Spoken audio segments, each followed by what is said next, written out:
If you have ever stood in your kitchen or opened your fridge and thought, I don't even know what to eat, even though you've done it 1,000 times before, right? Even though you know what works, it is not a lack of knowledge. It is decision fatigue. And if you are deciding what to eat from scratch every single day, you're making it so much harder than it needs to be. Today, I'm going to show you a completely different way to think about food so you're not constantly deciding. Okay. I just want you to follow a simple system. We're making things easier, right? Simple, easy. Welcome back to the podcast. I'm Dr. Stacy Heimberger. This is Weight Loss Made Simple. Last episode, we talked about why things fall apart a little bit. And a big piece of that is that we just don't have a plan for when things go wrong. So we talked about a few places where that shows up, where we have a plan and then just something simple happens and we don't know exactly what to do. And our brain defaults to whatever the system was before. And usually that's not the system we're trying to carry forward. So I'm hungrier than I thought, and I'm not going to have time to make the dinner that I planned for. I'll just run through this fast food or whatever it is. Okay. So that moment where we have to decide is what we're going to talk about today, because we're going to maybe take that away. And today I want to focus on food. So specifically why food feels hard, even though we know exactly what to do. Because I hear it all the time. Okay. And I used to say it all the time. I know what I should be eating. I'm just not doing it. And I want to challenge that just a little bit, because most of the time it's not that you won't do it. It's that in the moment, right? That moment where things get frazzled, where things start to unravel, we just don't have something simple enough to follow. So our brain does something like this. It says like, oh, well, we'll just grab something. And that we'll just grab something is not a lack of discipline. Okay. We're interpreting that as like we have some problem in our moral code. It's not that. It's just lack of a default, right? It's whatever the default was before. We don't want that to be the default, but we haven't programmed a new default program in. So what it looks like in real life is that we wake up and breakfast is fine and lunch is okay. Like we remembered to bring it out of the fridge. Everything's good. But dinner hits and you're tired and people are asking you what's for dinner, and maybe we haven't planned it, right? And now we're standing there thinking like, oh my gosh, what do I even make? Right? What do I even do? So our brain scrolls, right? And it's like, I don't know. I could do this. I could do this. And then we delay. And then maybe we're getting hungry, probably, right? And then we grab something quick, we order something, or we just piece together something easy. And maybe it doesn't fit what our protocol was. So maybe it's not protein, veggies, and healthy fat, right? If you're following my old protocol, right? Which I still stick to for the most part, right? We're not following that when this happens, because our default is just like, I'll just grab something. I don't know. Like we just don't care, right? There's a little bit of I don't care. And that is not like a lack of discipline. It's that we just don't have a default plan that's easy. And when we say I don't care, what we're really saying is this feels too hard right now. So it's not that we don't care. It's that it's hard and our brain is tired and it doesn't want to make another decision. Another one I see all the time is like we're out running errands. We maybe didn't pack something with us. Maybe you think that's weird. I don't now, right? So we didn't plan food and we get hungry and we're trying to make a good choice, but that situation really is not usually set up for success. We don't usually have a great many places accessible to us, or we get too hungry. And then like when we're in that part of our brain, it really doesn't care that we shouldn't eat the donut or whatever it is. Okay. Again, it's not failure. It's that we didn't have a system for that. We didn't have a default for that. And the reason why this matters is because every decision we make uses mental energy. Okay. Food decisions are not small decisions. We think they are. So when we think about decision fatigue and not making too many decisions, we are not even counting our food in there. But those food decisions are not small. They involve planning and preference, and maybe the preference of multiple people, and our health goals and time and availability. Okay. So by the end of the day, when our brain is done, and when your brain is done, it is done, right? It goes for fast, easy, and familiar. It is not going to take the time for the 5 steps that I just said, right? It just doesn't have it. It doesn't have it left. So that's not you being bad or failing or like some moral code issue. It is your brain being efficient. It knows you're tired. It is trying to help. So it is going to go for fast, easy, familiar. So if you're trying to be good at dinner without a plan in place, you're just working against the system because our brain is trying to protect our energy. It is trying to help you when you're tired, even though it doesn't feel like it all the time. Okay. So we have to have a plan in place. And then there's also a little sneaky thought that might be in there too that I want to just mention. And it sounds something like, I don't want to eat the same thing every time. I like want my food to be a little bit exciting. I need to mix it up. And variety is great. I'm not saying variety is not great, but it is part of the problem of this daily decision pressure. Because what ends up happening is that we trade consistency for novelty. Okay. So I want you to hear that. It is okay to have food variety, but when we are trying to make something new and fancy every day, we are trading consistency for novelty. And if we are in a place where we are trying to make a new habit or trying to jumpstart our weight loss, trying to be more healthy, we need to protect consistency at all cost. There can be time for novelty later. Okay. But most of us don't realize that's what we're doing. We just we want to make a nice dinner for everyone. We want it to we don't want to eat the same thing every time. And those sneaky little thoughts paired with I'm decision done by the end of the day do not set us up for success.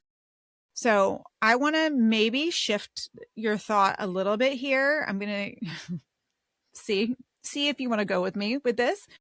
We don't need more options. We need fewer decisions. Okay. So when you think I need more options, really what we need is fewer decisions.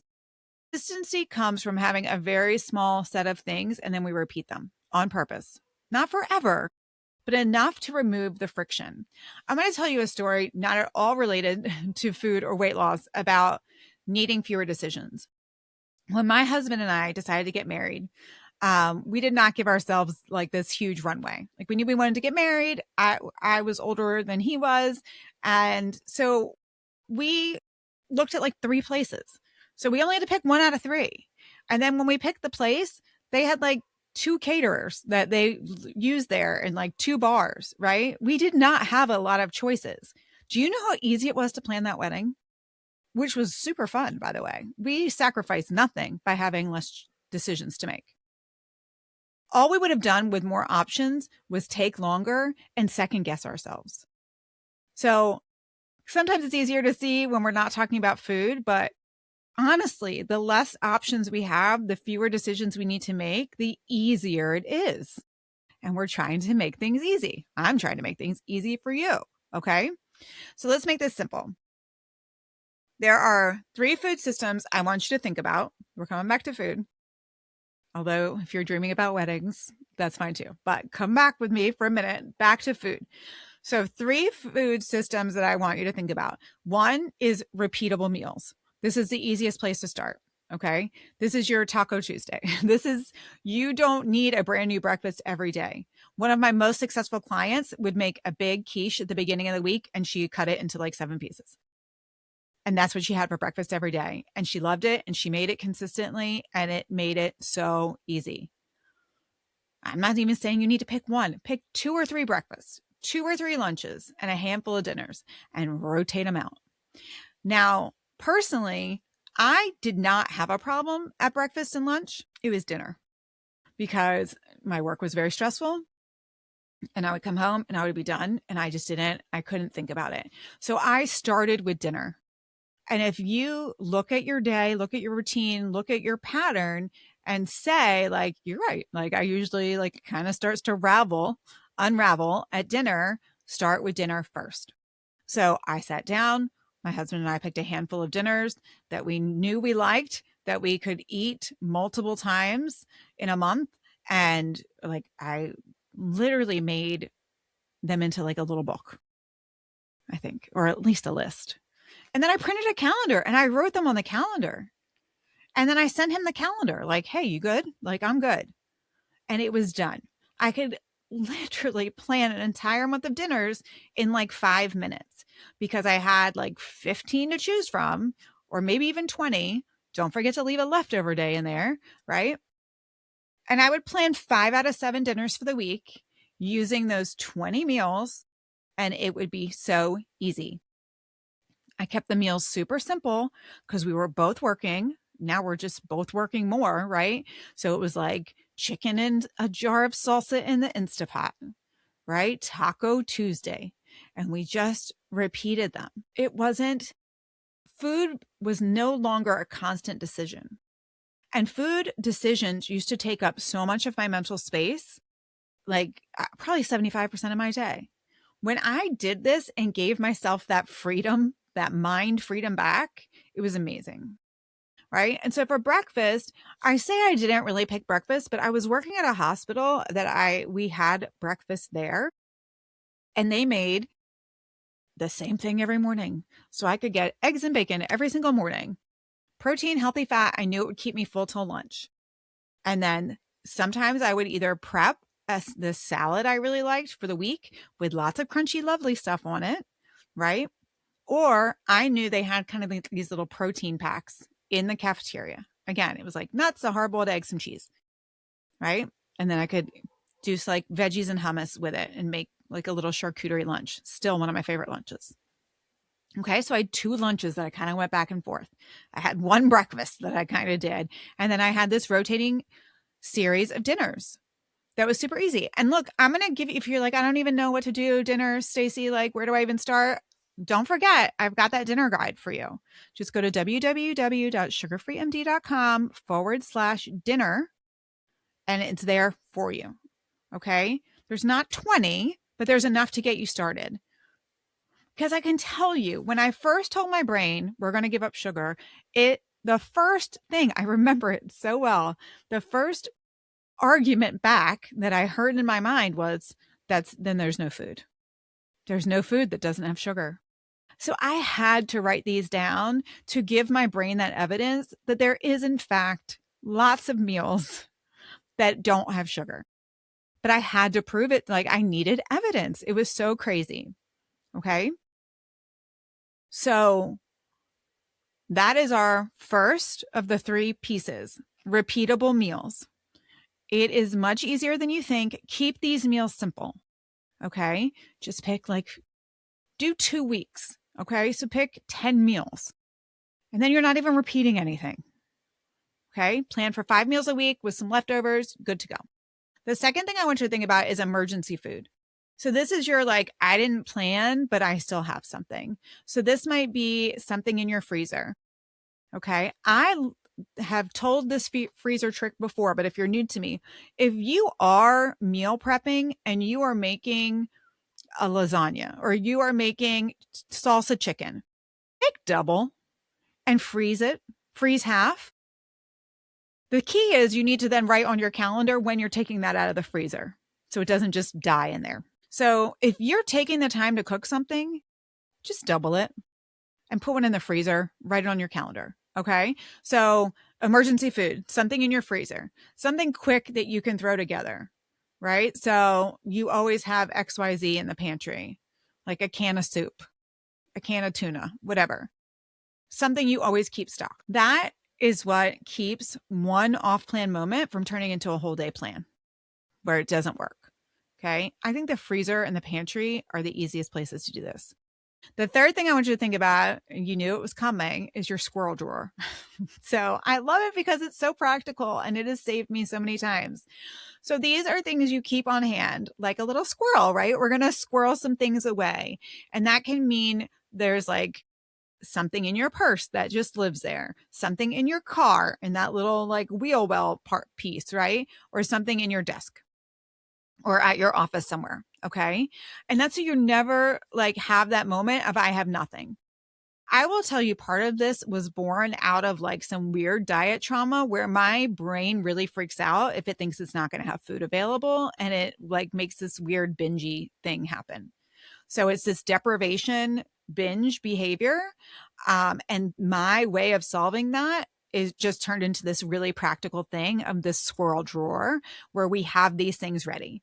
So some of you guys on GLP-1s like are really afraid of being hungry. This might be what calms your nervous system down, what calms your brain down is instituting this like squirrel drawer philosophy. Okay.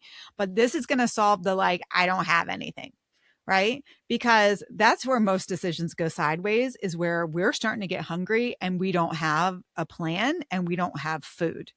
And if you have any old diet trauma where you have over deprived yourself, or if you are just afraid of being hungry after being on a GLP-1, things can really go sideways here. And so these like squirrel drawers do not need to be complicated. Okay. It just has to exist. And that can be those little packs of nuts. It can be a whole jar of nuts. I used to keep a jar of peanut butter and a plastic spoon in my car. Full disclosure. Okay. So if I was getting that panicky feeling, I could just eat a spoonful of peanut butter and go on about my day. Okay. Most of the things here are going to be like higher in fat. There are some protein things. They're sometimes just harder to get, but they make like already marinated little bags of olives. You can have little packs of tuna. You can have, those are better in your office than your car. You can have little bags of nuts. Okay. You could have a protein bar here. I don't love the processed protein bars, but for your squirrel drawer, high recommend. Okay. So in the membership this month, we're actually going to build our squirrel drawer. We're going to do it as like a little workshop. It's going to be so fun. Okay. So if you're not in there, you need to get in there. Okay. First 30 days are free and everything. You can just come try it. So I'll make sure that link is in the show notes as well. But let's put this together. Okay. Real life application. You come home tired. Instead of what I make, what should I make? Right. Over decision. Like, oh my gosh, I'm stuck. We like, oh, I have these 3 things that I rotate. Decision made. I have all the things for this all the time. Okay. So instead of I'll grab whatever, it's like, oh, I have something with me already. Right. Decision made. We didn't have to plan. Instead of I failed today, then we say, oh no, it's okay. I have an emergency option. Decision made. Right. This is what makes consistency feel super easy. In with these squirrel safety nets, I think it's a good idea to look around like, what's something I can grab fast food wise or somewhat fast food that fits my plan, right? So for me, like the Greek restaurant, you can just buy meat. You don't have to buy all the things. You don't have to buy the meal, right? You can just be like, hey, I'll take a pound of chicken shawarma. Thank you. Maybe a side salad. Come home, eat that. Okay. Barbecue place. We have a chicken salad place. They just do all kinds of chicken salad, right? All of those things are on protocol and the kids like them now. They didn't used to, they do now. Okay. And all those things can be on plan. You can just go into your gas station, like, and see what options they have. Like, there's cheese sticks at ours, right? So, worst case scenario, I can go in and get a cheese stick. And that should be able to get me home, I would hope, from wherever I am. So start to think about like what's in my community, where do I drive, what is available to me, not just these other things. But I want you to like think about something in the freezer, think about something in the pantry, think about setting up your squirrel drawer, and then like what's in my community that I might be able to stop and get. Okay. All right. If you want help out of this, building it out, I like really made this simple. So I have got your dinner guide for you so that you have the dinners you need. www.sugarfreemd.com/dinner. It is super easy, repeatable, realistic meals. Okay. And you can add stuff to them, take stuff away. Easy, easy. That's so we're not figuring it out every night. You can have that. In the membership, we're actually going to build out our little squirrel drawer. Okay. So we're going to go in depth. I have got lots of suggestions for that. I've been doing it for years. Okay. So I know all the good stuff to put in there. If you want to know more about the membership, it's the same URL, www.sugarfreemd.com/LSM. And that stands for Lifestyle Support Monthly, because we're supporting a healthy lifestyle in there every single month. Okay. But I do want you to try one thing this week. I don't need you to overhaul everything. Okay. One meal that you are willing to repeat. Start with one. That's it. Start with maybe one thing you want to put in your car or your bag or your office as your backup. These safety nets. Okay. All right, guys. I will see you next week. If this was helpful, please rate and review the podcast, share it with a friend. I'd be grateful. Bye.